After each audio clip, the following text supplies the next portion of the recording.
Assalamualaikum warahmatullahi wabarakatuh. Pada kesempatan ini kita belajar kitab Nasha'ihil Ubad pada makalah yang ke-28. Langsung saja kita baca. Qala alaihi salam. Qala dawuh sapa Kanjeng Nabi alaihi salam. Arba'atu jawahir utawi papat piro-piro mutiara fi jismi Bani Adam ing dalem jisime piro-piro anak Adam. Yuziluha iku kang ilangake ing papat. Amma jawahiru anapun utawi piro-piro jawahir fal aklu mongko iku akal. Wedi nulan agomo wal haya ulan wirang wal amalu lan amal as-sholihu kang soleh. Jadi mutiara yang diberikan oleh Allah pada diri pribadi manusia itu ada 4, diantaranya 1 akal, yang kedua adalah agama, ketiga sifat malu, dan yang keempat adalah amal soleh. Sifat yang pertama ini akal. Akal bisa rusak, akal bisa hilang. Disebabkan apa? Fal ghadabu yuzilul akla.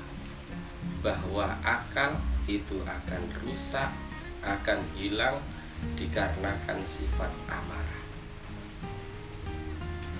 Akal dalam bahasa Arab itu mempunyai beberapa makna.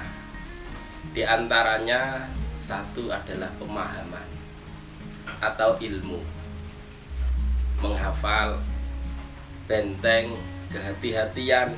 Ada yang mengatakan bahwa akal atau akilah itu adalah istri, bisa bermakna dia atau saksi. Untuk yang pertama, akal itu bisa dikatakan pemahaman. Dengan adanya akal, kita bisa memahami apa yang diberikan oleh Allah untuk kita. Akal itu fungsinya luar biasa. Maka Siti Sayyidatina Aisyah radhiyallahu anha, beliau mengatakan bahwa akal itu dibagi menjadi 10 bagian. Di antaranya adalah yang zahir ada 5 dan yang batin ada 5. Yang zahir di antaranya adalah sifat as-sumtu, diam, itu bijaksana. Ada sebuah cerita yang mengatakan bahwa diam itu bijaksana. Dulu ada seorang yang ingin mencari seorang menteri. Sang raja itu memanggil 3 orang. Ketika diajak di kamar, sang raja kentut. Ketika kentut ditanya satu, bagaimana baunya kentut saya? Yang satu dijawab, wah, kentut raja wangi. Kamu bohong, keluar. Yang kedua ditanya, bagaimana bau kentut saya? Mau mengatakan wangi pasti salah.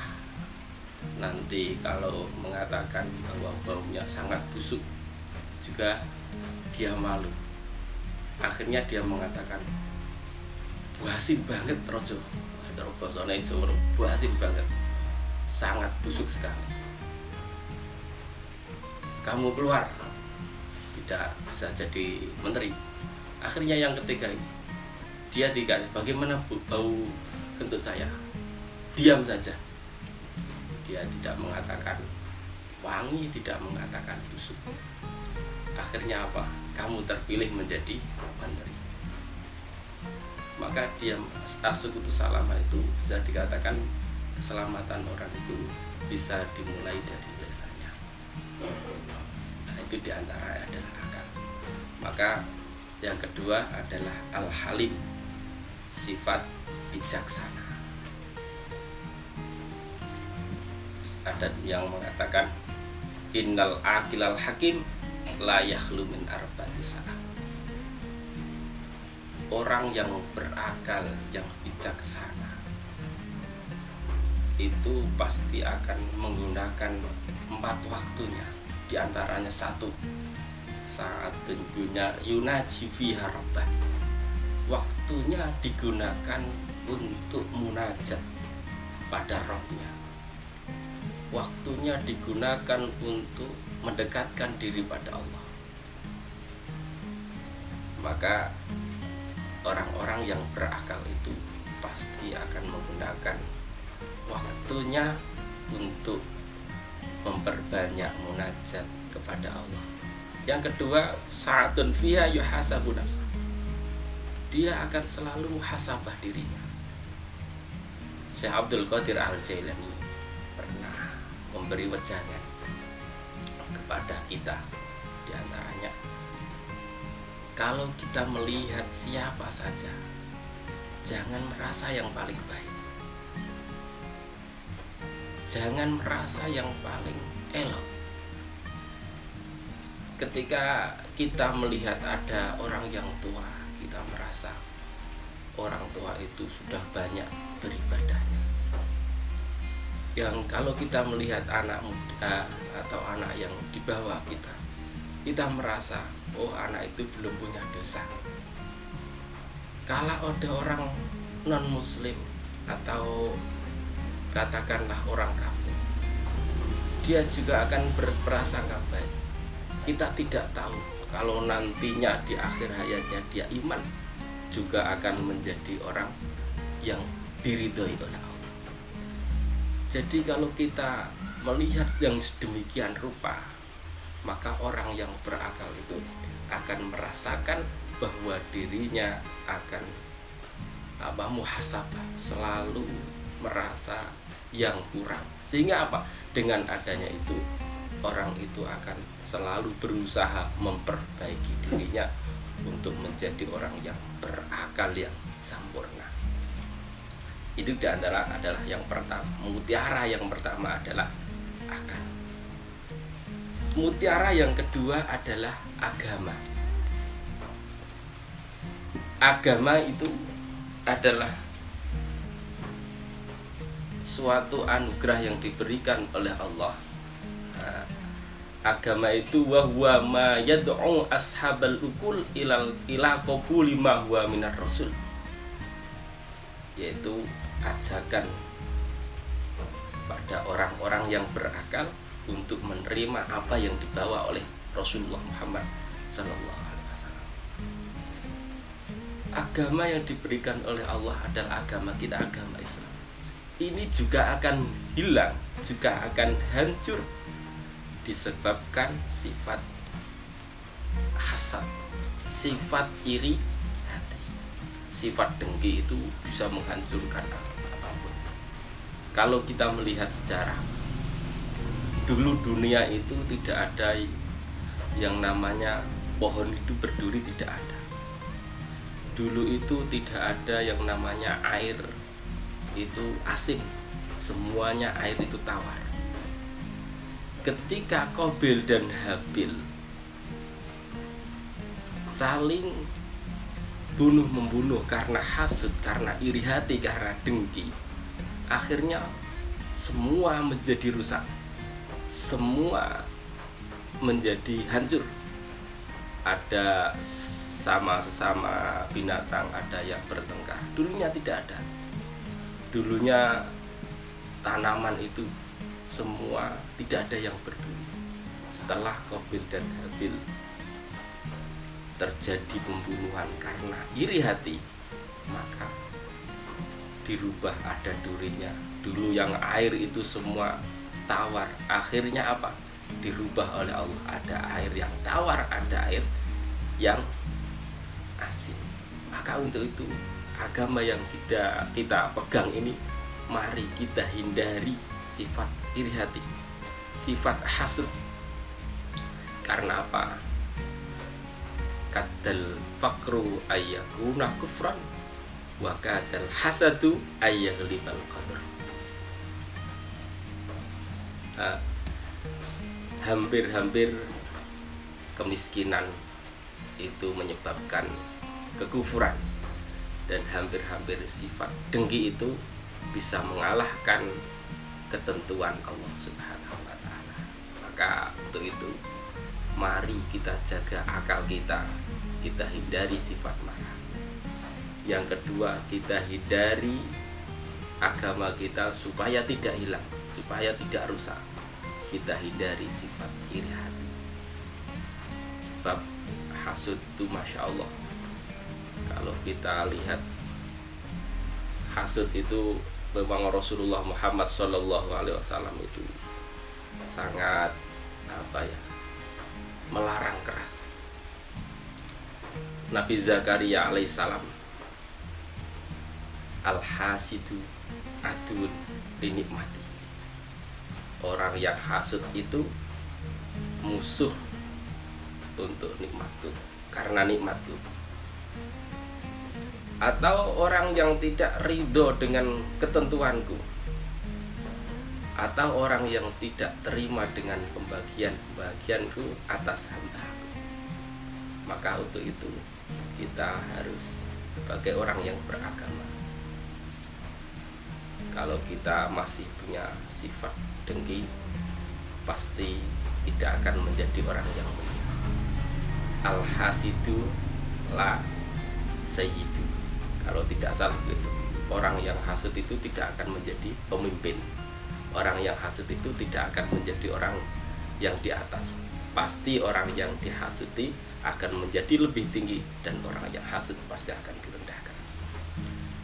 Yang selanjutnya, sifat haya. Malu itu ada dua. Malu secara naluri, ada malu secara imani. Malu secara naluri itu apa? Kalau orang itu tidak berpakaian, mungkin ya malulah dilihat orang. Itu namanya malu secara naluri.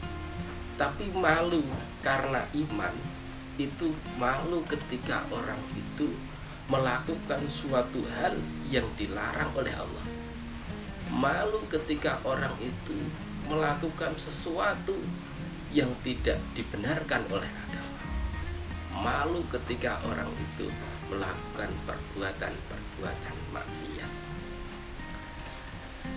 Lah, sifat haya ini juga akan hilang. Sifat haya ini juga akan hancur disebabkan karena sifat toma. Toma itu memang luar biasa. Toma itu bisa menghancurkan. Kalau kita melihat sejarah awal, karena kerakusan ketamaan itu, manusia yang dulunya di surga dikeluarkan dari surga karena ketamaan. Karena orang yang tamak itu pasti tidak akan punya rasa malu, baik malu secara naluri atau malu secara iman. Mungkin kalau orang itu tidak punya malu, berangkat pakai sandal jelek, pulang pakai sandal yang bagus, itu karena dia tidak malu membawa sandal temannya, itu karena tidak malu, karena tamaknya itu. Maka Rasulullah itu mengatakan, laukana libni Adam wajian minadhab, jikalau manusia itu diberi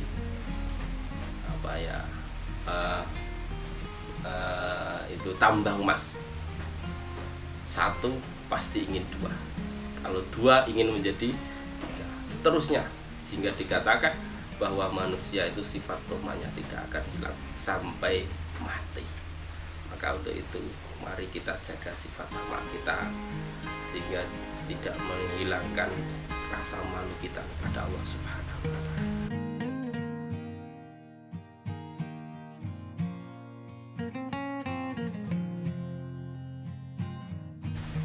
Yang nomor 4, mutiara yang nomor 4 adalah amal soleh.